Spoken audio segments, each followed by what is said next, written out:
Shalom, saya Wahyu Widiawati, senang bisa ketemu di program podcast Bertemu Tuhan.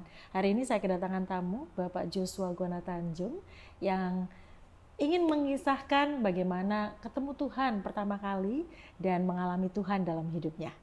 Shalom Pak Guana. Shalom, selamat bertemu sahabat kehidupan, pemirsa dimanapun Anda berada. Senang bisa berjumpa dan bisa berbincang-bincang. Ya, beliau ini juga punya podcast Pak ya? Iya. Oh, itu dia. Jadi biasa menyapa untuk pemirsa ya. Beliau dulu tidak seperti ini. Bagaimana bertemu Tuhan secara pribadi, lahir dan dibesarkan di kota Madiun ya Pak ya? Surabaya tapi besar di Madiun. Surabaya? Ya. Tapi, saya pikir lahir. Kedua orang tua saya orang Surabaya semua. Jadi karena papa saya dokter, dia berdinas di Madiun. Dan mungkin salah satu dokter pertama di kota Madiun. Wow. Jadi dikenal sebagai tokoh masyarakatnya Tokoh Madiun. masyarakat di Madiun ya. Saya dulu kalau ketangkep polisi dilihat anaknya ini Langsung dilepas? Iya. Kalau pelanggaran lalu lintas loh, bukan kriminal. Ternyata sepower itu ya? Ya. Oke. Bapak dilahirkan dari keluarga papa dokter, pindah ke Madiun. Ya. Gimana? Dari Surabaya ke Madiun tuh usia berapa? Oh ya, sudah besar lahir di situ. Lahirnya di Surabaya, cuma besar bertumbuh di Madiun. Di Madiun. Kulo tiang Madiun. Iya, tiang Madiun ya. Suka pecel. Suka pecel. Kota Madiun melahirkan hamba Tuhan yang luar biasa. Salah satunya ini ya. Bertumbuh di lingkungan keluarga yang sudah kenal agnostik Tuhan Yesus. Ya, agnostik percaya Tuhan. Percaya Tuhan. Tata adanya Tuhan. Ya ada KTP-nya ada, tapi realitanya nggak ada. Jadi kalau minggu papa saya olahraga. Dan Bapak nggak diharuskan ke gereja juga? Enggak, hampir nggak pernah ke gereja. Tapi saya sekolah di sekolah Katolik. Tapi belum dibaptis dan kita ke gereja mungkin setahun sekali. Kristal. Kalau ada kalau acara gitu ya. Dan rasanya pulang udah berjasa gitu. Itu sampai begitu tuh sampai umur berapa Pak? Kehidupan agnostik sampai itu? mahasiswa.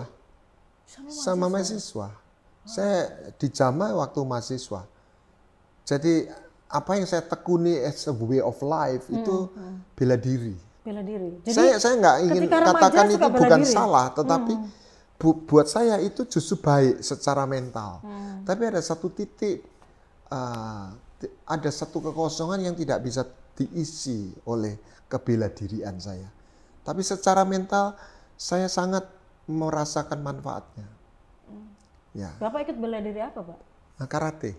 Sejak kelas 5 SD. Sejak kelas 5 SD sampai ya universitas sampai ya. Oh, berarti bannya apa nih? Ya, ban hitam ya? Ya, ada hitam sapu ya? hitam lah gitu. Aduh, jangan main-main ini. Sudah. Biasanya orang kalau suka karate suka berkelahi. Bapak gimana? Enggak lah. Enggak ya? Enggak suka berkelahi. Cuma ya waktu diajak ya diladeni gitu. Enggak beli ya? Justru saya belajar karate dileskan oleh papa saya awalnya karena seringkali berkelahi. Karena dulu zaman diganggu-ganggu begitu ya. Apalagi muka saya putih, beda mata lagi. saya besar gitu ya. Kayak nantang gitu mungkin ya. Ya saya nggak inginkan. Tapi zaman itu nggak berbahaya berkelahi, selesai, gasaan aja. Kalau sekarang jangan main-main. Selesai ya, nggak ada dendam ya. Oh, nggak main pisau, nggak main apa. Jadi tangan kosong. Ya, selesai. Udah bisa, ada yang udah kalah sudah. 1 lawan 1. Iya. Atau tawuran? Enggak ada tawuran. 1 lawan 1 ya? 1 lawan 1. Jadi zaman itu nggak ada tawuran. Iya. 1 lawan 1, gentleman ya? Saya waktu SD itu tiap hari ada berkelahi. Tinggal sebut nama ayahnya berkelahi. Besok bisa naik keran lagi. Saya sendiri kembali, kok bisa ya orang itu? Iya. Beda ya dengan zaman sekarang Pak ya? Beda. Oke. Zaman lebih jahat. Dulu anak dulu lebih nggak jahat. karena dia adalah anak zaman dulu ya. Jahatnya nggak sejahat hari ini. Kita nggak ada pikiran bunuh orang. Kelahi aja habis itu ya. Filmnya Cowboy. 1 lawan 1, tembak dor, selesai. Nggak ada siksaan ya. Hari ini aduh ngeri filmnya. Ya. Oke. Kembali kehidupan Bapak ini ya nggak suka berkelahi sebenarnya, cuman kalau ditantang ya ayo gitu ya. Nah, dan menjalani kehidupan KTP-nya ada, nama agamanya ada tapi tidak dilakukan. Ya kita nggak kenal kehidupan Nggak gereja. kenal kehidupan Nggak gereja. kenal. Dan Tetapi ada benih yang sudah ditanam. apa itu, Karena Pak? saya sekolah di Katolik dari SD sampai SMP. Mau nggak mau harus ikut ibadah. Ikut ada doa tiap hari ya. Doa tiap hari. Sebutkan doa Bapa kami, kredo para rasul. Malah sekarang ada tergantung alirannya. Ada aliran yang nggak pernah nyebut itu, jadi nggak hafal. Saya hafal itu. Oh, hafal di luar kepala. Iya, Karena setiap dari hari, kecil ya. setiap hari. Walaupun waktu itu belum di jamaah Tuhan sudah hafal. Tapi hafal ya. Ya, tapi itulah. Baca Alkitab juga? Enggak. Enggak ya. Tapi satu hari saya ketemu satu Alkitab yang bukan Alkitab, cerita. Dan itu mulai menarik saya.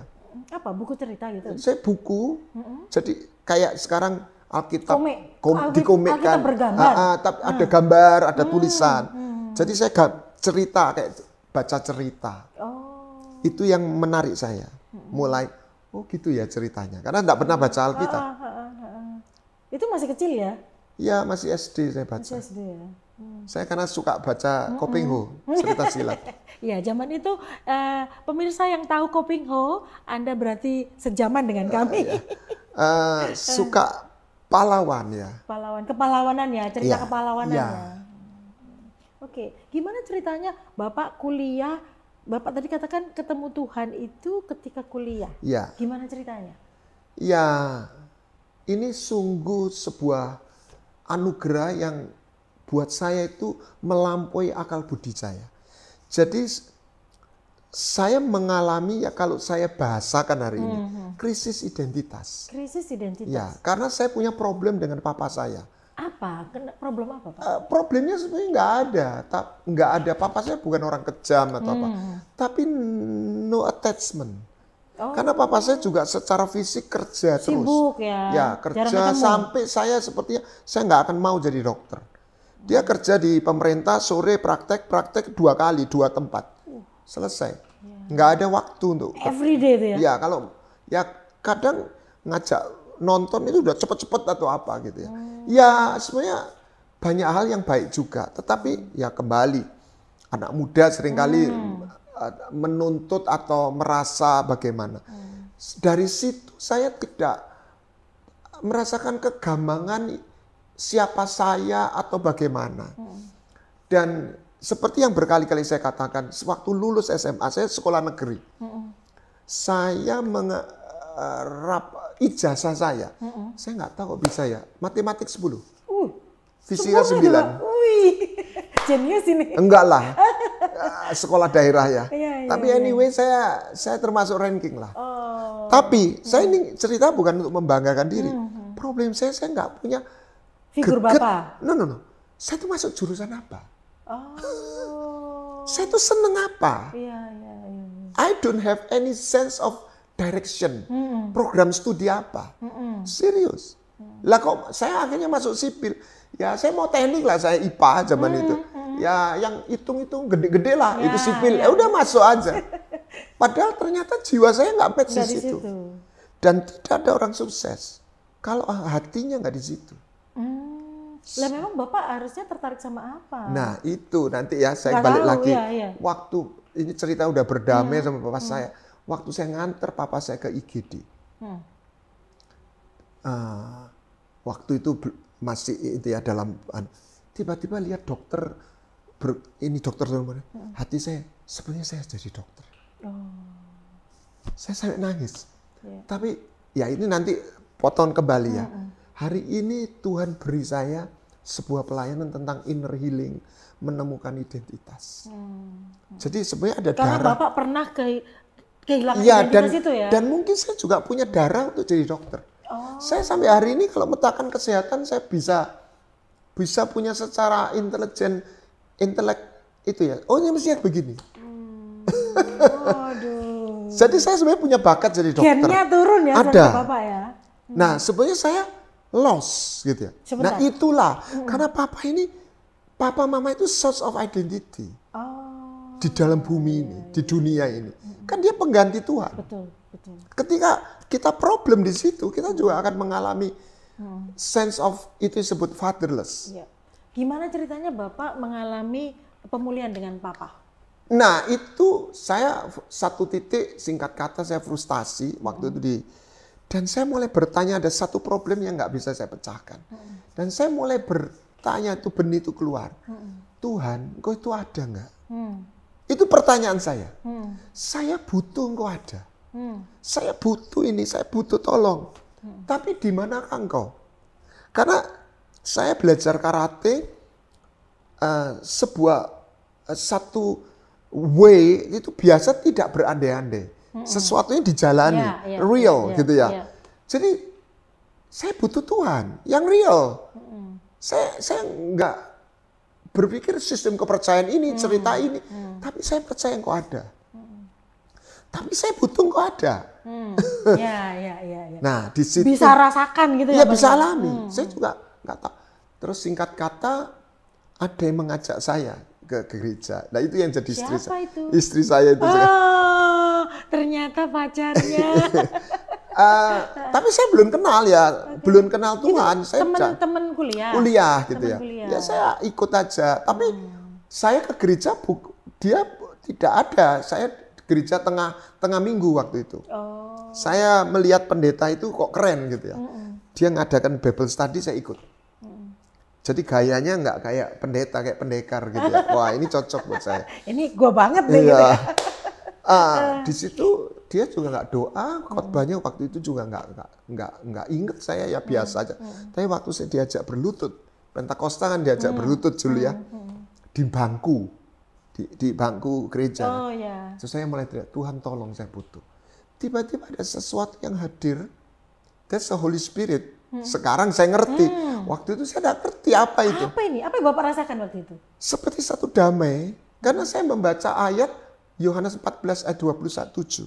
Damai sejahtera aku kuberikan padamu. Saya membaca itu tersinggung malah. Ini ceritaan atau beneran gitu waktu itu. Kalau ceritaan ngapain? Tapi kalau beneran, saya mau ini. Dan Tuhan menjawab gitu ya. Tapi saya belum ngeh gitu ya. Kok enak hati saya, kok sumpek ini kayak diangkat. Tidak ada yang terjadi apa-apa di luar, saya tidak dengar kabar sesuatu yang merubah. Tapi ada damai sejahtera. Di hati ya. Besoknya saya naik sepeda motor, pakai full face. Itu zaman Ali Topan ya. Bapak Junaidi, salat. Ali Topan anak jalanan ya. Tiba-tiba, oh ini ya. Tiba-tiba saya bilang, terima kasih Tuhan. Itu aja, tapi tiba-tiba saya nangis. Itu yang saya tidak ngerti. Kok bisa nangis? Saya nggak pernah nangis sudah. Terus saya malamnya saya doa, ya, saya doa, malam itu sebenarnya saya pagi saya juga ada dorongan doa jadinya. Tapi kembali ke kuliah, malamnya saya doa. Saya bilang gini, Tuhan, Engkau itu cinta tuh sama saya. Saya enggak ngerti, tapi saya merasakan satu kehadiran kasih. I don't know, I don't have any idea gitu loh. Apa ini gitu? Gini aja Tuhan, kalau Engkau cinta sama aku juga mau cinta sama Engkau. Jadi pekedil gitu aja ya. Enggak ada gusera, kan itu saya enggak ada perspektif gitu. Dan saya doa itu, saya masih ingat kalimat-kalimat saya itu bukan nuansa kalimat gerejawi ya. Tuhan, saya enggak tahu panggil Tuhan itu Engkau atau kamu ya gitu. Mungkin Tuhan itu saya kamu-kamukan ya, saya enggak tahu gitu. Pokoknya ngomong biasa aja gitu ya. Ngomong seperti ngomong sama Bapak gitu. Iya, sama satu pribadi hadir. Kok baik ya gitu. Seperti seorang anak terus ada bapak ya nggak ngerti. Kamu kok baik ya. Ya udah, aku mau gitu aja gitu loh. Nggak punya ide gitu. Tapi tiba gini aja Tuhan, kalau Engkau cinta sama aku yang mau cinta sama Engkau. Tiba-tiba, wah saya gini kepingin nangis. Enggak apa-apa, itu okay. Padahal udah 43 years ago. 83 ya. 83. Iya 83. Saya 23 tahun. Umur 23 sudah cukup ini ya. Jadi saya sudah nggak pernah nangis, nggak pernah apa. Jadi itu berarti 42 tahun yang lalu. Ya. Seperti itu, yes. Tapi rasa itu masih nggak ada. pernah hilang. Jadi gini aja Tuhan, kalau Kau cinta sama aku, saya nggak membayangkan ketemu agama atau apa. Saya merasakan kehadiran, saya belum mengerti sepenuhnya. Tapi yang saya rasakan damai. Damai sejahtera itu. Nyaman gitu. Terus dia bilang, Kalau kau cinta sama aku cinta, aku ya mau deh. Gitu aja, simple gitu. Tiba-tiba seperti ada bubble ya, gelembung itu kayak mengalir dari sini. Belakangan saya tahu, itulah yang disebut maka dari hatimu mengalir aliran kehidupan. Ayatnya nggak tahu gitu. Pengalamannya dulu gitu. Dan saya waktu itu saya dipenuhi dengan kado kehadiran. Saya nangis karena kecil. Terus saya panggil, papa gitu. Saya bilang, ya ngaco lu gitu. Emangnya panggil Tuhan itu papa itu gimana gitu. Kan pengetahuan saya kan, Tuhan nih. Kok enak kamu panggil papa gitu ya? Ya, kalau bapak surgawi ya pernah denger lah di gereja. Ini papa. Pribadi itu ya? Iya, dan itu enggak pernah saya rencanakan. Enggak saya diajak nih. Sebab saya ketemu papa. Itu hubungan dengan papa masih belum. Tapi bapak bisa panggil papa gitu. Iya, ketemu papa. Jadi papa saya itu dia nggak pernah bisa mengekspresikan sayangnya kepada saya. Bukan tidak sayang. Cuman tidak pernah mengekspresikan. Gitu. Tidak bisa. Oh, tidak bisa. Tidak bisa. Karena dia sakit hati sama papanya. Dan saya nggak nyalain. Itu yang membuat saya dari saya menuntut, saya kasihan sama beliau. Ini bukan membuka aib keluarga, tapi ongkong saya itu kerasnya minta ampun. Wih, itu orang tukang berkelahi itu, sampai tua mau berkelahi itu. Aduh. Seperti itu. Seperti papa saya pernah saking frustasinya, supaya gambaran ya, ini bukan tuh. Dia sudah jadi dokter masih ditekan, dipaksa, sampai pernah bawa 2 pisau dari Madiun ke Surabaya. Karena dia kan dari Surabaya. Papa saya itu orang pintar sekali. Dia diminta untuk spesialis. Dia tidak mau hanya karena dia sudah nggak tahan di rumah. Dia kepingin keluar. Padahal dia dijago sama gurunya. Berarti dia pindah ke Madiun itu feel free ya Pak ya? Ya merasa begitu. Tapi ternyata ditekan terus. Sampai dia ada satu pilihan, dia nggak mau tapi dia takut sama papanya. Saya bawa 2 pisau, diajak duel papanya. Tensinya tuh seperti itu. Dan itu masuk ke keluarga saya. Kan ikut sumpah kan? Iya. Kalau ada bau kan gak enak gitu gak ya? enak semua. Tekanan itu konflik terus. Gitu loh. Jadi di situ seperti ada papa kok sayang ya ini gitu. Jadi nah di situ nanti saya berdamai dengan papa saya. Bukan berdamai, saya melihat dengan cara yang berbeda. Nah, saya lanjutkan dulu. Jadi saya papa kok di situ saya sungguh tidak. Kalau saya bahasakan saya tidak ketemu agama. Saya ketemu person yang hadir. That is the Holy Spirit. Sedikit saya hari ini mendalami tentang Trinitas. Jadi banyak pertanyaan dan dianggap Allahnya kekristenan itu begitu rumit ya. Tapi buat saya sebetulnya itu adalah sebuah tatanan yang membuat Tuhan yang transenden. Saya kan, kalau saya bahasakan, saya tahu Tuhan itu transenden, tapi saya butuh dia imanen. Semoga mengerti ya. Dia menjadi real. Ada. Saya nggak bisa. Saya haus kan diceritani tentang air dia bukan di awang-awang gitu Pak. Iya, saya kan butuh ini. Saya haus kan butuh air. Kan bukan cerita air. Betul. Tapi ternyata itulah saya mengalami kehadirannya. Itulah Holy Spirit. Holy Spirit itu apa? Saya nggak bicara. Buat saya itulah dia adalah realita Kristus di bumi. Saya berjumpa Kristus dan Kristus adalah manifestasi dari Bapa. Jadi ketemu Bapa. Bapak panggil Papa. Gitu. Di situ saya terus singkat kata saya mulai nginjili tapi ya emangnya lu siapa mau ngajari gua gitu ya. Bapak nginjili siapa? Ya Papa kan maksudnya gitu loh. Apa yang Bapak lakukan? Kan ya cerita ini kamu mesti percaya Yesus. Pengalaman Bapak ceritakan juga? Belum. Saya enggak. Saya ini cuma cerita aja tentang cerita Yesus. ini ke gereja kan setelah itu gitu. Wah, kamu hebat sekarang ya. Rajin ke gereja, jadi ikut Yesus. Kalau 10 perintah Allah kamu sekarang mengikuti semua kecuali perintah ke-6 hormati ayah ibu. Saya masih ingat yang ngomong begitu. Saya nggak bisa ngomong. Langsung diam ya. Iya nih salah nih. Saya berhenti mengajari beliau. Kan beliau tuh dokter ya. Iya, Dokter pinter ya, orang pinter ya. udah pinter, dokter, dosen tuh susah kasih tahu. Dia kerjanya ngasih tahu orang. Bukan saya yang ngomong. Pendeta juga. Jadi satu hari saya nyembah, saya nyanyi. Zaman itu kan main gitar gitu pagi. Tiba-tiba saya dapat penglihatan hatinya papa saya. Susahnya. Oh saya nangis kayak. Nangis sih dia. Oh saya pernah gini. Tuhan, Tuhan papa saya belum terima engkau ya. Nanti kalau meninggal kan masuk neraka. Aduh, jangan deh Tuhan gitu ya. Tolong selamatin papa saya gitu ya. Itu tetap ada rasa cinta dan ingin beliau ya, diselamatkan kasihan gitu. Gitu ya. Tiba-tiba saya ditunjukkan hatinya dia. Seperti apa Pak?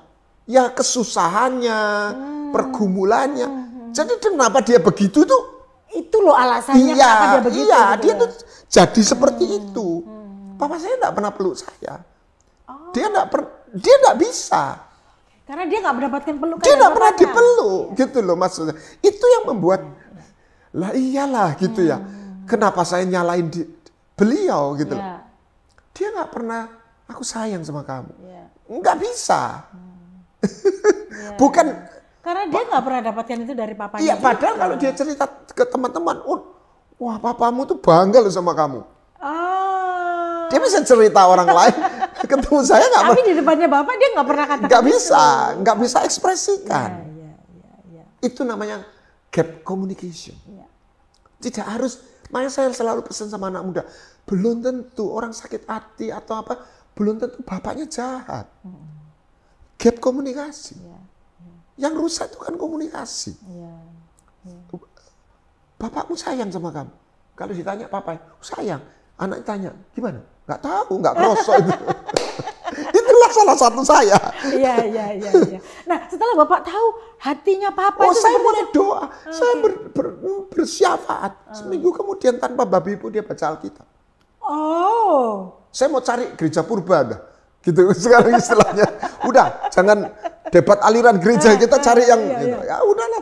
Terserah apa lah gitu. Sama Tuhan dialami pengalaman, dipakai Tuhan untuk kesembuhan. Wah, orang lumpuh jalan. Tanpa bapak menyampaikan ini beliau baca Alkitab. Oh ya, dia kan orang pinter. Aduh. Dia baca Alkitab dari ujung ke ujung berkali-kali. Namanya orang pinter sendiri jalan sendiri.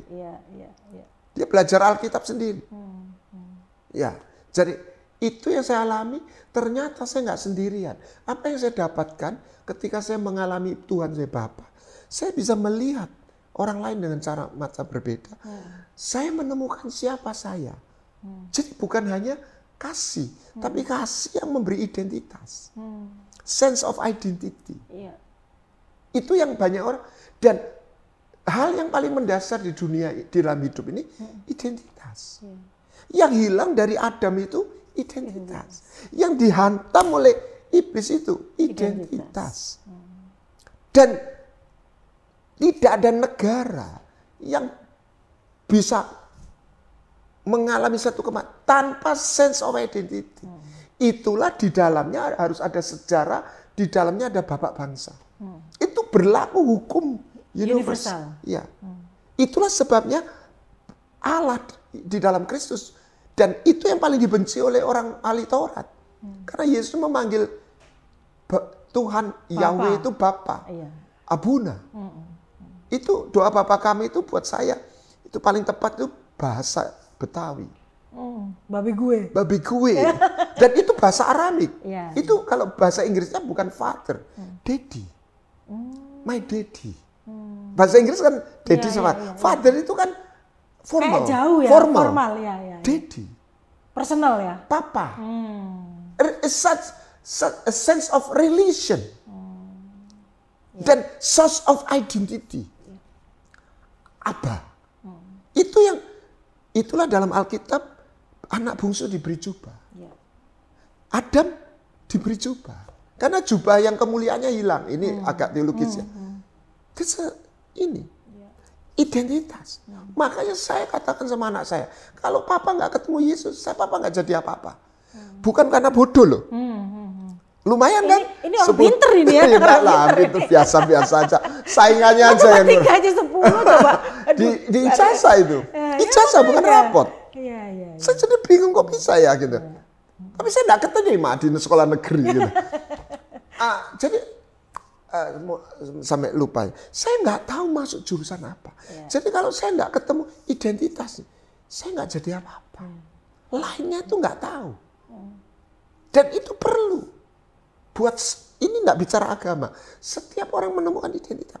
Kenapa Jepang, Amerika, Rusia itu dia punya sense of identity. Apa problem Indonesia?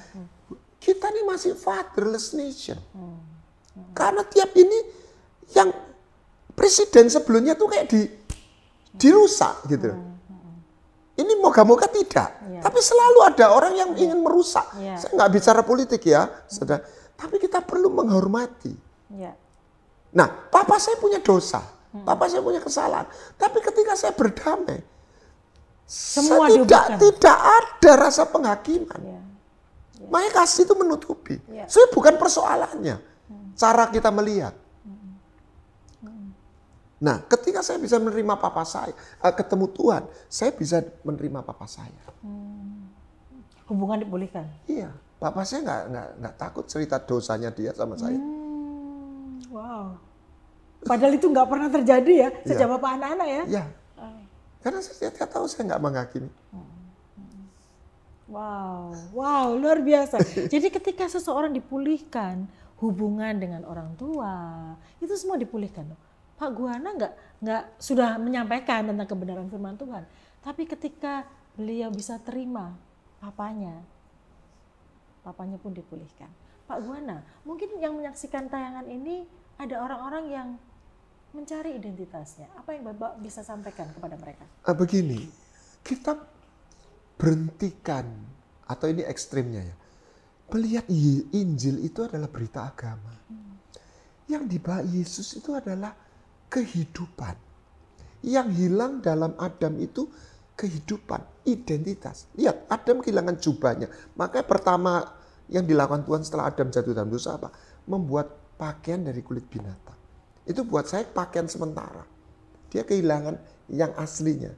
Makanya dia telanjang. Ini penafsiran ya. Nah, waktu Tuhan selesai puasa 40 hari, itu mengagetkan saya. Dia berkata, Roh Tuhan ada padaku. Ia mengurapi aku dan membawa kabar baik. Injil, evangelion atau apa bahasa. Buat siapa? Orang miskin. Yang kedua, terjemahnya LAI nggak keluar. To heal the broken hearted. Untuk membebaskan orang tawanan. Jadi pengampunan, kebutuhan, kesembuhan, kelepasan, kemerdekaan dari penindasan. Menemukan tujuan. Ini kalau dirohanikan. Membuka mata yang buta. Semua bicara kehidupan. Ini peta ya. Dia tidak bicara sorga. Dia bicara kehidupan. Saya nggak merasa saya orang berdosa yang, walaupun saya orang berdosa. Tapi waktu saya cari Tuhan tuh saya nggak istilahnya tanda petik nggak butuh sorga. Saya butuh kefrustasian saya. Orang miskin itu dia belum nyampe bahwa wah neraka itu lebih ngeri dari miskin ya. Tapi dia kan nggak bisa memahami itu. Maka Tuhan bilang ini loh kabar baik. Saya tantang, saya bilang, kalau itu kekristenan itu hanya sebuah khotbah dari minggu ke minggu, that's not good news. Good news itu gini, orang miskin, oh saya bisa dapat rezeki. Orang sakit, oh saya sembuh. Oh orang luka, oh saya pulih seperti saya ini. Saya ini orang sakit kan. Bukan sakit tubuh, sakit jiwa kan. Bukan gila loh ya. Sakit jiwa. Orang tertindas. Makanya apa? Perbudakan kan. Kan gambarannya Paskah itu lepas dari perbudakan. Apa itu budak? No identity. No dignity. Berapa banyak orang hidup tidak punya rasa martabat. Tidak punya keberhargaan. Iya, rasa. Loh, ini bukan soal kaya miskin loh. Orang itu bisa di high society, tapi dia dibully, dia tidak berprestasi. Anak orang kaya misalnya 5, tapi ini dihina-hina. Dia kaya, mobil juga ada, rumah, tapi dia kehilangan martabatnya karena dihina sama saudaranya yang suksesnya. Itu nggak soal strata ekonomi. Berapa banyak? And no destiny. Nah, kaitannya kemiskinan. Karena miskinan itu menyakitkan. Karena apa? Dalam miskin itu orang bisa kehilangan dignity. Kehilangan sense of destiny. That's life. Maka Yesus itu datang membawa kehidupan. Doa Bapa kami. Permintaan pertama apa? Kebutuhan. Kedua pengampunan. Itu battlefield kita. Kesembuhan kan berarti. Jadi saya tanpa saya sadari, Tuhan menyapa gini, bertobatlah kamu. Enggak. Dia nggak bicara dosa. Saya tetap percaya pemberitaan Injil ada yang menemplak dosa. Tapi hari itu saya tidak merasa butuh diampuni. Ya tentu saja ketemu Tuhan saya tahu saya orang berdosa. Anak bungsu kan nggak dimarahi. Kamu ya. Butuh penerimaan dan sapaan, Mbak ya. Dulu pergi nggak pamit ya gitu ya. Kira-kira. Iya. Bukan dia akan tertemplak sendiri. Oh nggak pakai ini, aku nggak layak Bapak. Itu yang saya katakan, saya najis, saya dosa. Tapi yang saya membuat itu bukan saya mengalami kehadiran cinta. Cinta yang real yang bisa saya rasakan itulah Roh Kudus. Itulah saya bilang, itulah jadi harta yang sampai hari ini saya berkata, jangan pernah ambil cinta ini. Saya masih ingat doa saya. Kalau engkau cinta sama aku yang mau cinta sama engkau, dan jangan ambil cinta ini dalam hatiku. Simple. Saya enggak bilang, Tuhan jangan masukkan saya ke neraka. saya enggak, bukan saya enggak butuh masuk surga loh ya.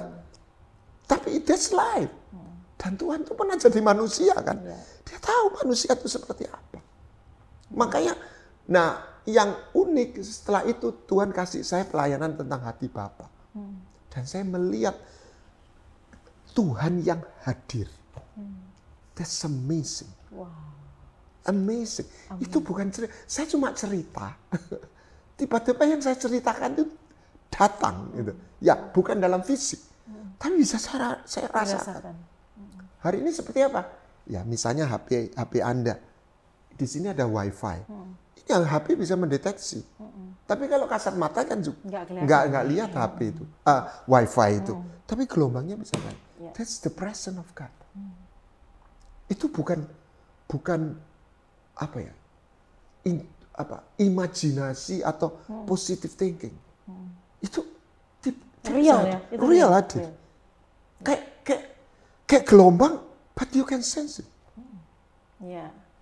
Pemirsa, kalau Anda ingin mengalami seperti yang dikatakan Pak Guana tadi, Tuhan itu nyata, Tuhan itu real. Dia ingin menyapa Anda, Dia ingin mencintai Anda.